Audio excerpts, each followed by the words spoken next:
8h42, conforme anunciamos, bem curtinho, rápido para a gente voltar e virar a chave aqui neste programa de hoje, sexta-feira, 10 de outubro, com a análise aí dos nossos convidados sobre o cenário nacional. São 8h42, oferecimento de Proteus, Unimed Campos, Laboratório Plínio Bacelar, Vacina Plínio Bacelar, Rede Mariana de Postos de Combustíveis, Radmed Diagnósticos por Imagem e consórcio do Cicobi Fluminense.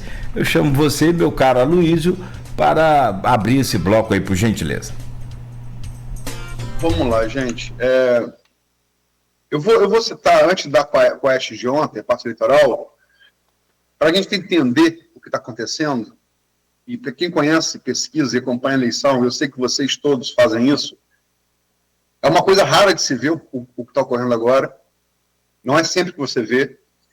O governo Lula, de dezembro de 2024 a junho de 2025, a cada pesquisa ele vinha sangrando gradativamente em aprovação de governo, diminuindo a aprovação, aumentando a aprovação, sangrando a intenção de voto e seus adversários potenciais aumentando. Isso vinha gradativamente, qualquer pesquisa que você olhe que faz série, você vê essa linha, né? Como a de ontem foi Quest, eu vou dar a Quest de junho aqui, para lembrar, antes de falar da Quest de ontem. Na Quest de junho, Lula, ele não ia além do empate técnico contra 6 candidatos de direita na eleição do segundo turno. O desempenho ali de Lula estava tão difícil, a perspectiva de eleição, eu vou usar como referência o Thomas Traumann, que foi porta-voz do governo Dilma Rousseff, ministro de comunicação do governo Dilma Rousseff, portanto ligado ao PT, que chegou, hoje ele faz análise na Globo News e falou: a pesquisa mostra que o Lula deixou de ser favorito para a eleição de 2026. O governo Thomas Traumann, que é uma pessoa bem ligada ao PT. O que ocorre? 9 de julho, a carta de Trump, falando que se o Lula não tivesse interferência no Supremo, que é uma coisa meio esquisita, como é que é? Meio república de bananas, né? Por conta do julgamento do Bolsonaro, iria taxar o Brasil, de fato taxou. A retórica do Bolsonaro, quanto pior, melhor, né? Torcendo para o país quebrar por conta de sanções, mais as sanções da Lei Magnitsky, né? A Moraes, a esposa, enfim, cancelamento de visto a ministra da Saúde, do governo,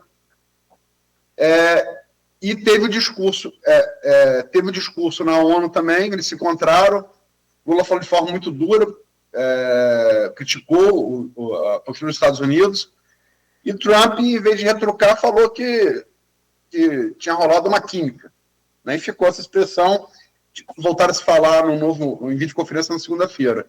E Lula, ontem, né, essa pesquisa de ontem ela pegou todos esses fatos, mas não pegou a videoconferência, né, de segunda-feira, a Quest de ontem, em que Lula, bem acima da margem de erro, lidera os 8 cenários do primeiro turno e os 9 de segundo turno. Né? Então, o turning point foi ali 9 de julho, a carta de Trump. Hoje é essa a situação. Né? Me parece que se a eleição fosse hoje, o resto é muita... E a Quest está dando o que a IPESP deu, a QMDA deu, a Transintel deu, todo mundo deu a mesma coisa. Né? Vem dando a mesma coisa. A pergunta é, se a eleição fosse hoje, Lula estaria reeleito? Começo por Jefferson. Luizinho, todos têm a clareza hoje que a disputa do ano que vem vai ser tão difícil quanto a de 2022. Né? Mas eu queria dizer que, para mim, a reação do governo Lula, ele começa no início do ano, quando decide fazer o enfrentamento a representação do Congresso Nacional, que faz tanto mal ao Brasil, do ponto de vista do combate às desigualdades. Ali, eu acho que deixou um pouco de cair, porque eu fui reitor na época do Temer e do Bolsonaro, e eu testemunhei, pelo papel de estar sempre em Brasília, como esses dois governos, como o executivo foi ficando de joelhos. E acho que o governo Bolsonaro ficou de cócoras, porque o Congresso Nacional cresceu muito. Quando o próprio Temer começou a ter a possibilidade de ter o processo de impeachment, ele começa a fazer ainda mais concessões ao Congresso, e o Bolsonaro ele terceirizou a gestão e as relações, né? Então, foi o Congresso. Eu acho que não existe, nos ambientes democráticos de países razoavelmente sólidos, um Congresso com tanto poder financeiro, né? Praticamente metade do que o governo teria discricionário para investimento, para políticas públicas, o Congresso hoje tem 51 bilhões de reais. Isso é algo que faz com que o Congresso ganhe uma força e deixe o presidente, e já impeachmentou 2 presidentes. Eu aprendi também que quando acontece uma vez, pode ser um acidente, mas quando acontece a segunda vez, com certeza vai acontecer uma terceira. Então o Congresso coloca isso, tem um poder econômico e tem a possibilidade de impeachment o presidente, como algo que já aconteceu recentemente. Então o Congresso está muito poderoso. E quando o governo Lula definiu enfrentar isso, eu acho que ali começa um momento, pelo menos, de estabilizar e tancar a sangria. E dizer o seguinte, olha, polarização mesmo, que não pode confundir polarização com guerra cultural. É diferente. O bolsonarismo faz guerra, a extrema-direita no mundo faz guerra cultural, quer eliminar o adversário. A polarização é natural, né? Jesus Cristo polarizou com os fariseus.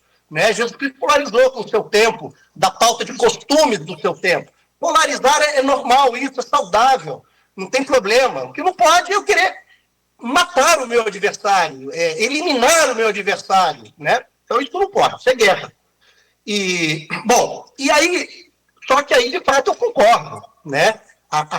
O movimento do Eduardo Bolsonaro, né? E o Paulo Figueiredo, 2 oriundos aí, familiares, né, de visões autoritárias e ditadoras, eles entregaram, inclusive a bandeira voltou para a gente, né, quando eles ficam ovacionando os Estados Unidos, né, que você tem que ter uma relação dialogal, não subserviência, como colocou. Então, de fato, com a questão do Trump, eu acho que muda tudo. Hoje é muito mais favorável ao presidente Lula, e as pesquisas demonstram isso, mas isso não significa que essa vantagem vai permanecer lá. Agora eu quero destacar só uma última coisa. O Lula, a gente só conhece os líderes verdadeiros nos momentos de crise, seja no campo pessoal, seja no campo institucional. O Lula, quando foi preso, ele poderia ter buscado uma embaixada para poder pedir asilo político.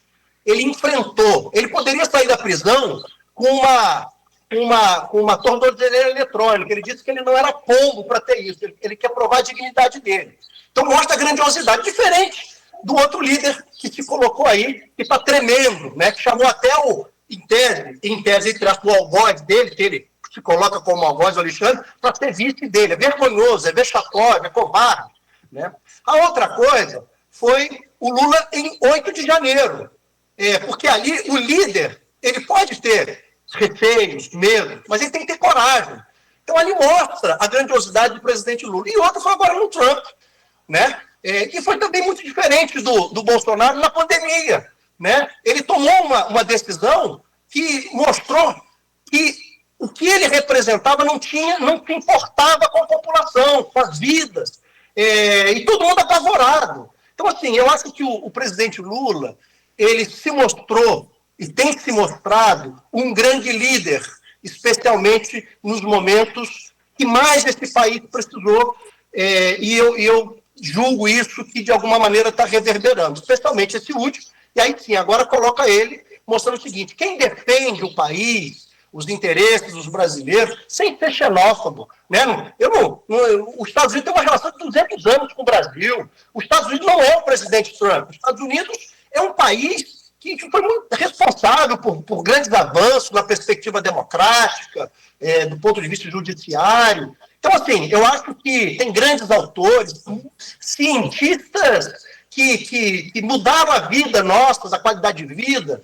Então, o povo americano é uma coisa, mas às vezes o governante não representa. Mas você tem que ter uma relação honesta, uma relação sincera, e eu acho que é isso que está acontecendo. Então, o povo brasileiro e as pessoas, inclusive a elite brasileira, né, ela começa a perceber o seguinte, olha, tem limite aos desvaneios, né, tem tolerância a isso. Nós temos que proteger a nossa população, os interesses econômicos nacionais, e eu acho que isso mudou de fato, mudou. Agora, vai ser muito difícil. No ano que vem, é uma disputa muito difícil, e quem disser o contrário, talvez não compreende ainda o que está enraizado na nossa população.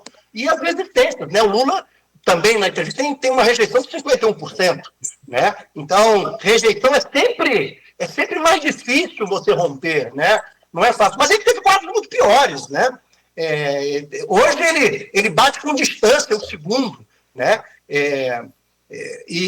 Mas como você falou, há um tempo atrás, eu acho que ele já chegou até no segundo turno perder, em um momento tão pouco abaixo, seja da Michelle e do Tarcísio, em algum momento, acredito, se minha memória não falha. Sim, mas numericamente abaixo de Tarcísio e Michelle, mas o que mais espantou foi que ele não passou do empate técnico, além de Tarcísio e Michelle, com Bolsonaro, que está inelegível, com Ratinho Júnior, com Eduardo Leite e com Zema. Quer dizer, são 6 nomes, né? E o próprio Flávio Bolsonaro, quando colocado como candidato, chegava em empate técnico com ele. Então, a situação dele, em junho, indicava que ele teria muito dificuldade para a reeleição, né? E a partir de Trump, da carta de 9 de julho, claramente, né? Pico. Ele vai mudando, gradativamente ele via caindo de dezembro a junho e gradativamente está crescendo de julho até aqui. Mas eu acho que essa queda foi menor nesse período de maio, junho. Ela começou a despencar mesmo ou foi parando um pouco? Não, ela foi contínua. Ela, de dezembro de 2024, se você olhar todas as pesquisas, ela é contínua. Ela não é abrupta, mas ela é contínua. Ele vem caindo, né? E a partir de julho ele vem subindo. Também não é de maneira abrupta, mas é gradativo. E ainda, pelo que parece, não parou de subir, né? A gente não sabe qual é o teto disso. Mas, Buchaú, eu vou passar para você e Jefinho Rousseau, eu vou dar o dado, né? O que impressiona, às vezes você vê mudança na pesquisa, mas aí da onde saiu essa mudança, né? Da onde que ela veio? Na aprovação, que ainda numericamente é maior, né? A desaprovação, 49%, 48% aprova, empate técnico, quase empate numérico, mas a desaprovação era de 51% em setembro. E a aprovação 46%, quer dizer, caiu 2% e subiu 2%. Da onde que veio esse movimento? Aí você vai alguns recortes. Tem recorte por gênero, tem recorte por etnia, tem recorte por religião, tem recorte por região do país, e tem recorte também socioeconômico. De 0,2 salário mínimo, que é o eleitor padrão de Lula, não houve mudança.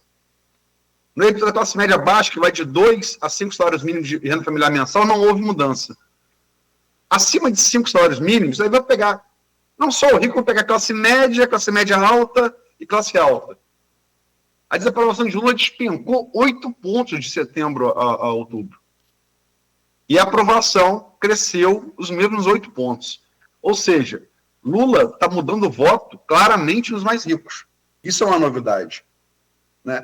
E aí, pegando carona na análise de Jefinho, independe se você gosta ou não de Lula, não dá para negar que Lula é jogador de jogo grande. Ele cresce no jogo grande. Eu estou falando de jogo grande, eu estou falando Trump como adversário e a ONU como pau, né? Como é que você vê? Bom, primeiro eu vou só fazer uma parte da pergunta, né? Vou jogar um pouquinho no troféu Roberto Henrique, mas já volto.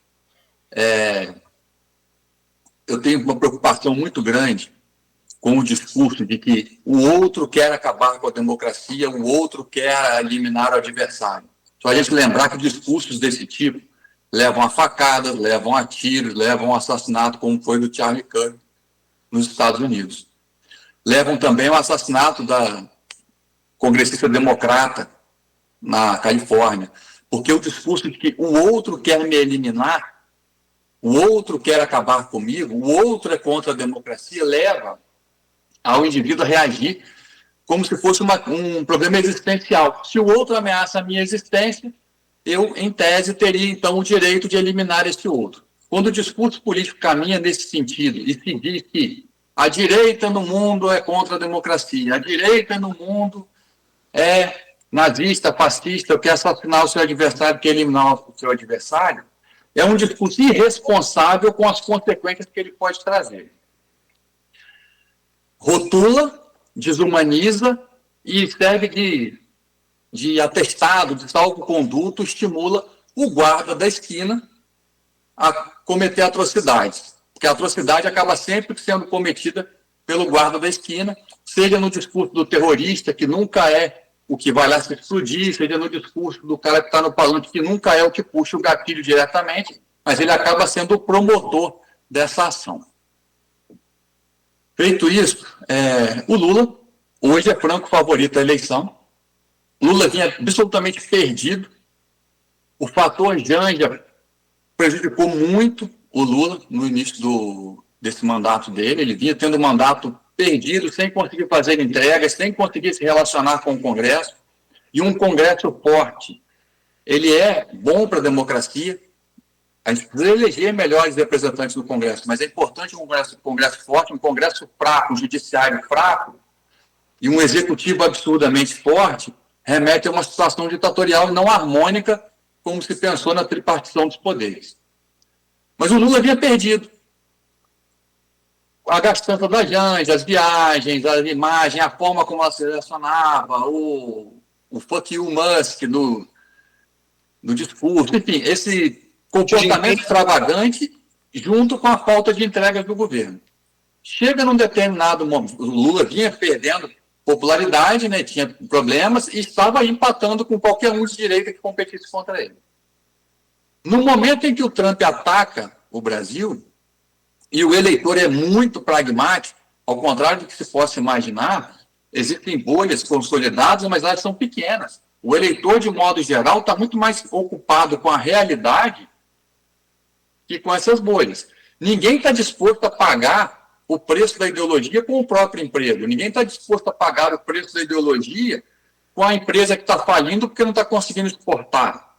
Com o preço das coisas que sobem porque está sendo taxado, enfim. Ninguém está disposto a isso. As pessoas estão ocupadas com a realidade. Vem a carta do Trump, o Eduardo Bolsonaro puxa para si a responsabilidade pelo tarifaço. Obviamente, as pessoas vão olhar para ele e dizer: esse cara está a fim de ferrar a gente para se beneficiar. Vai aumentar preço, vai trazer problema, a gente não vai conseguir exportar, a gente vai ter que demitir. Já existem empresas demitindo em função disso. O mercado se organiza, nossos exportadores estão buscando outros mercados, estão conseguindo um amparo na China para escoar boa parte da produção, mas a marca do que se fez ficou. E aí o Lula começa a crescer. Lula banca a posição, que foi uma atitude temerária naquele momento, mas que com a mudança de relação dele com o Trump, acaba se tornando algo acertado. Então, olhando para trás, a gente vê que manter a posição não foi ruim para ele. O diálogo acontece, eles começam a se aproximar, tende a se resolver ao longo do tempo. Sabemos que os Estados Unidos têm seus próprios interesses e se o Brasil tiver condição de compor com esses interesses, ele vai ceder, vai aliviar e nós vamos estar no jogo como sempre estivemos.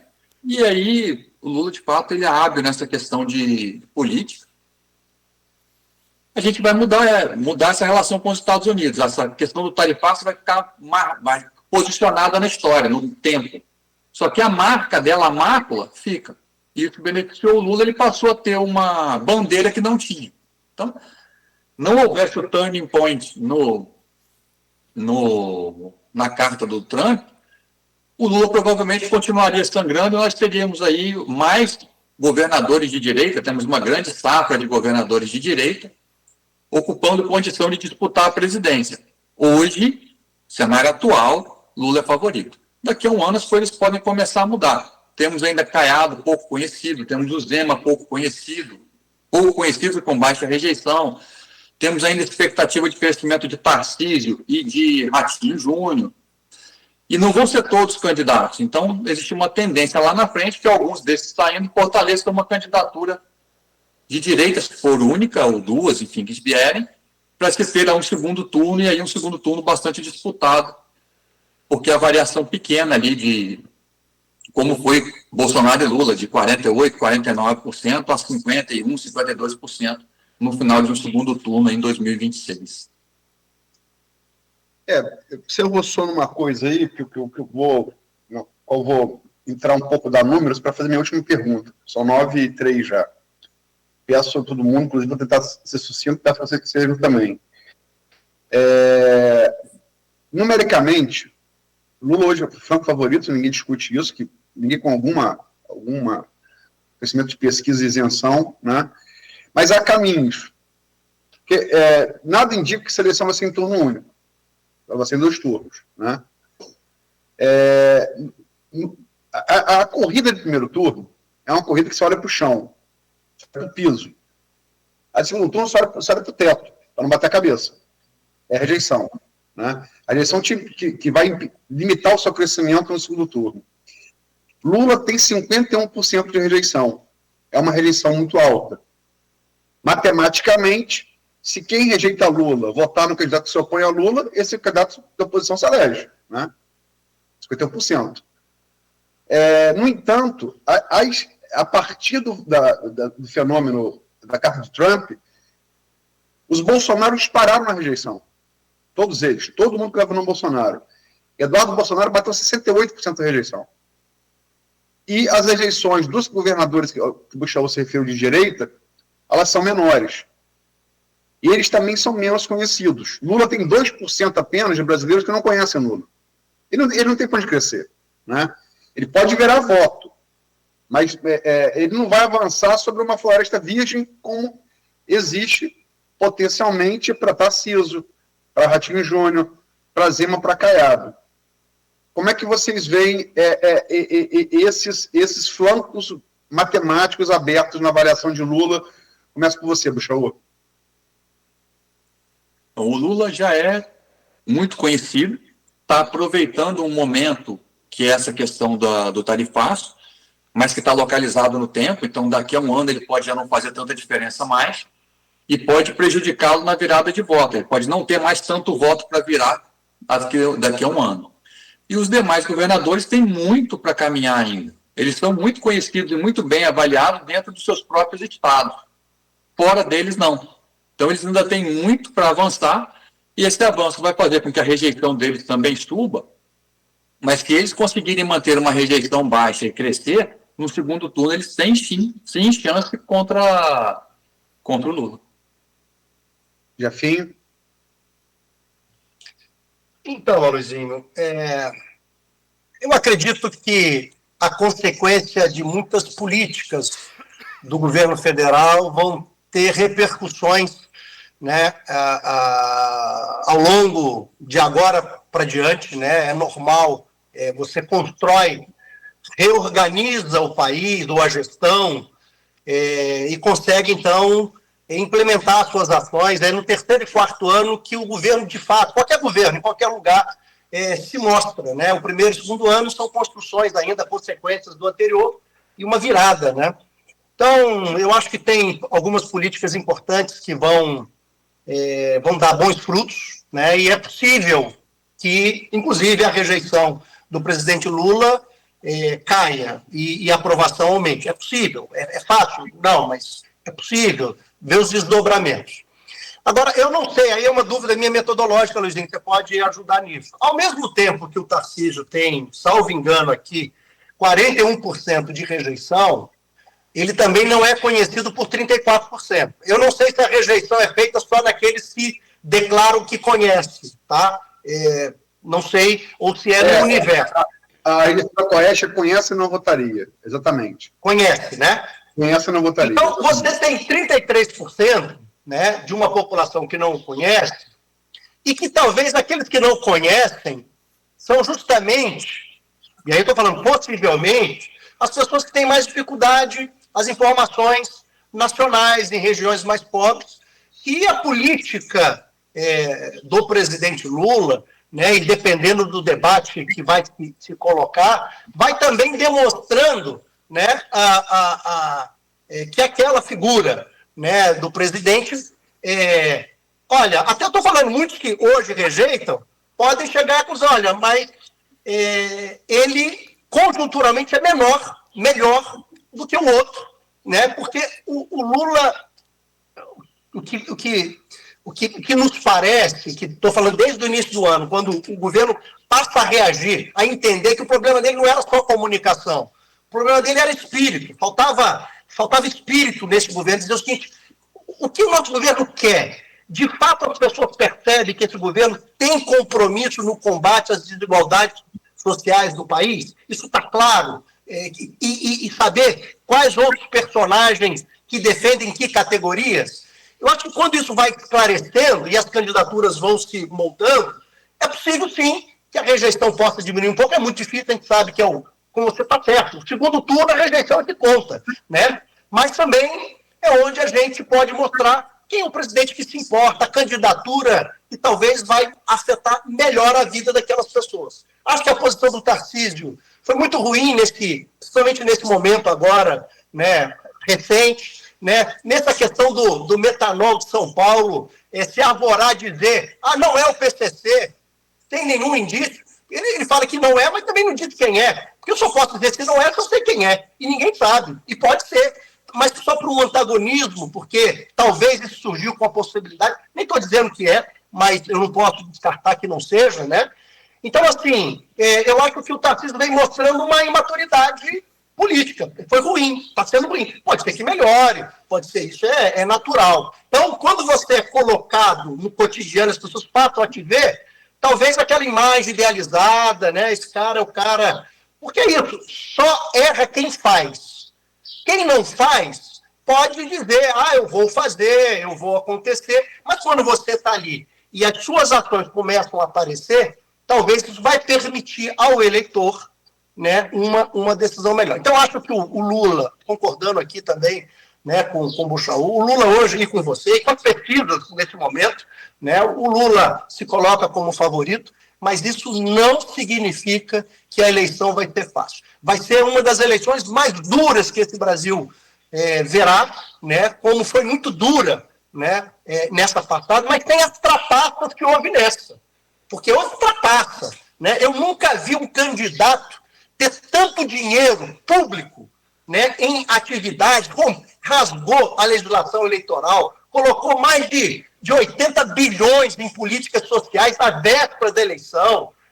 Foi algo, botou a polícia da rodoviária federal para coibir votos de locais onde o adversário teve mais votos. Então, assim, ali houve um problema gravíssimo, né? Comprovado, e está aí muito, muito claro. Não vai haver isso. E eu acho que esse discurso vai ser bom, a democracia é bom para isso. Vamos colocar nossas posições. E aquilo que a população, de maneira livre, puder, olhando as informações corretas, perceber se a minha vida mudou ou não depois que esse governo... Porque isso está na cabeça do eleitor. E o Buchaú foi preciso. É o seguinte, eu quero saber o seguinte, pragmaticamente, ela mudou ou não mudou? Né? Você vê a bancada evangélica, ao mesmo tempo que fala de políticas dos costumes, né, e defende, né, no Congresso, vota a favor de não taxar bets, que as bets hoje estão destruindo as famílias, destruindo os mais pobres, está causando um estrago, e não toca nisso.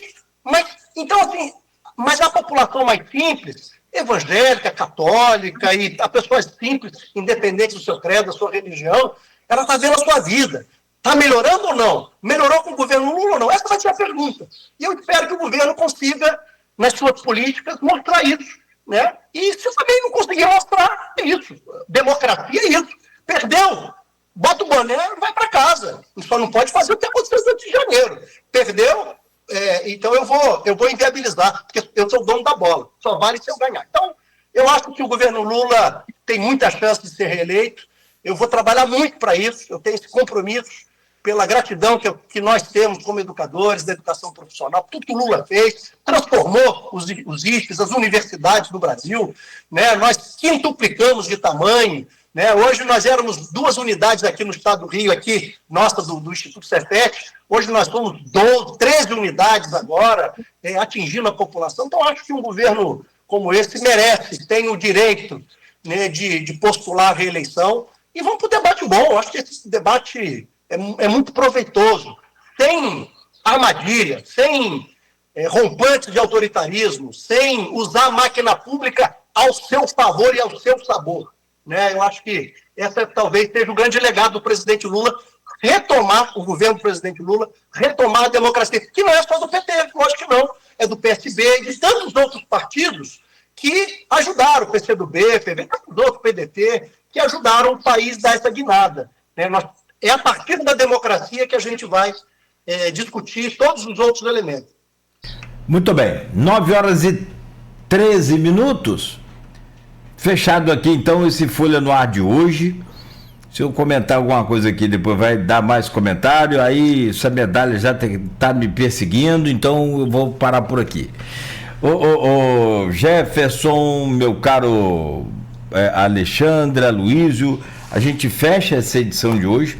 Quero muito começar agradecendo a vocês e dizer que amanhã parte desse conteúdo vai estar também lá tanto nas redes sociais da Folha, da rádio, do Grupo Folha, do Jornal Folha, né, no portal folha1.com.br também, assim como no jornal impresso Folha da Manhã, que sai bem cedinho nas bancas e também nas casas dos assinantes. Começamos com o Alexandre, né, cumprimentando primeiro, agora eu vou começar com o Jefferson, fazendo aí o seu encerramento. Jefferson, obrigado por hoje, bom sempre poder trocar essa ideia aqui e conversar contigo nesse programa.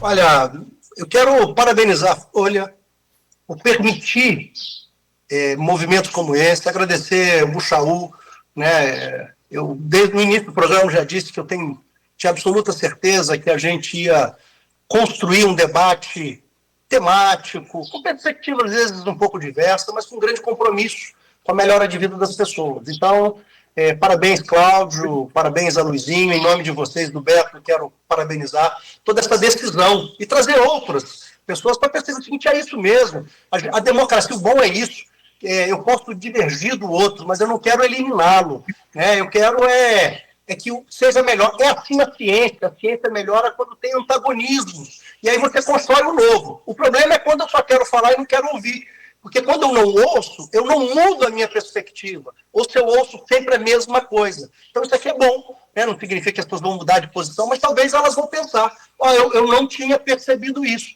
e eu vou aprimorando a minha vida, a minha percepção do mundo. Então, Buchaú, muito obrigado por esse momento, por esse aprendizado aqui, né? A Luizinho e Cláudio, e todos que nos assistiram e que vão nos assistir, né? Que eu também assisto muitas vezes, depois, né? Que às vezes não dá nesse horário, sincronamente, mas em algum momento. Então, parabenizar, porque esse programa faz a diferença. Obrigado, Jeff. Parabéns a vocês que provam para todo mundo que é possível sim ter um debate inteligente, um debate no campo das ideias. Você pegar essa coisa de negacionismo, aí começa a ficar complicado. Meu caro Alexandre Buchaú, obrigado pela sua presença aqui com a gente, sempre bem-vindo aqui ao Folha no Ar. Obrigado por hoje.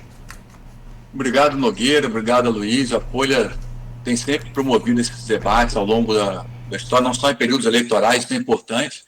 Debates de bom nível, de bom tom, é sempre um prazer conversar com o Jefferson também, é uma pessoa que nós somos adversários em algumas situações, em algumas opiniões, mas de modo algum somos inimigos. Isso precisa ficar muito claro para as pessoas. Quando encontro com o Jefferson na rua, a gente se cumprimenta, se abraça, conversa, não tem inimizade. A gente diverge em algumas opiniões. E que se a gente está em busca da verdade, de fato, em algum momento a gente converge. No caminho a gente acaba convergindo. Fico muito feliz por ver o Jefferson querendo construir o novo e vindo de laranja. Então, assim, já está no subconsciente. Em algum momento ele vai se converter. Estou só esperando por isso. Tá certo. Você tá no estilo Barroso ontem também, né? Feliz quando concordamos e respeitoso quando discordamos. Acho que é por aí, o caminho é esse. Ô, meu caro Aloysio Abreu Barbosa, obrigado por hoje também, semana produtiva, né? Muito boa. E a partir de agora, então, começar a produzir aí também esse conteúdo aqui pro jornal, ou pelo menos parte dele, né? Como você explica, não cabe tudo num jornal só, aí você teria que ter um livro. Mas amanhã cedo nas bancas com o impresso, daqui a pouco também tem os cortes aí do programa de hoje nas redes sociais para você acompanhar. Obrigado, Aloysio, por hoje. Aproveitar já e desejar um bom final de semana a você. Obrigado, Nogueira. Obrigado, Beto, na técnica. Obrigado, Jefferson, Buchaú, Jefferson. Eu acho que o intento foi cumprido, né? Nem toda pauta se cumpre, algumas pautas elas se transformam no meio do caminho, mas o intento, acho que a pauta foi cumprida, que é a gente dialogar, promover o debate entre ideias, muitas vezes divergentes, mas com pontos, sim, de convergência e, sobretudo, com respeito, né? E nas análises, se você parar para pensar na análise política eleitoral de ambos, não há muita divergência, mais convergência do que divergência, né? Até porque ninguém entra no negacionismo de pesquisa, de fatos, né? Porque aí começa a complicar, né? E como eu sempre digo, pesquisa séria, comprovada na urna, questionar pesquisa quase sempre tem o mesmo destino, quase sempre. É chorador de corno no quente da cama com o resultado da urna, né? Foi assim com os petistas em 2018, foi assim com os bolsonaristas em 2022. Mesmo resultado. As pesquisas de 2018 apontavam a vitória de Bolsonaro e de 2022 apontavam a vitória de Lula, como de fato se confirmou nas urnas, né? E, sim, parte dessa entrevista vai estar amanhã, né? Não dá para ser lá toda, porque senão seria, sei lá, 10 páginas, 12 páginas, mas parte dela vai estar amanhã, na Folha da Manhã, uma página standard, né? Bem cedo, nas bancas e na Casa dos Assinantes, e também no Folha 1, para quem quiser acessar. Obrigado aos dois. Valeu, bom final de semana também, Jefferson, bom final de semana, Alexandre. O Beto, o Brasil armou uma vítima lá, já está de 4, né? Seleção brasileira. Coreia. Foi Japão, né? Coreia. Coreia do Sul. Coreia do Sul. Então, não tem mais bobo no futebol, né? Mas ainda não dá para dizer que a seleção acertou ainda, pelo menos na minha opinião. Gente, 9h20 da manhã. E claro, obrigado a todos que puderam acompanhar, interagir com a gente aqui. Até que não deu tanta briga de foice aqui no Face, não. Eu vi um pouco aqui, mas não. Deu um pouquinho. Deu, não deu? Foi boa. Deu um pouquinho. Eu observei de longe. Eu olhei também aqui. Tem umas coisas poucas, mas tem, você está correto. Ninguém xingou a mãe de ninguém, tá bom. Ninguém xingou a mãe de ninguém, tá bom. Tá bom. Perfeito. E a gente fecha por aqui, segunda-feira de volta a partir das 7 da manhã. Sigam todos ligados aqui na Folha FM, continue em 98,3. A gente agradece ao Proteus, Unimed Campos, Laboratório Plínio Bacelar, Vacina Plínio Bacelar, Rede Mariana de Postos de Combustíveis, Radmed Diagnósticos por Imagem e Consórcio do Cicobi Fluminense.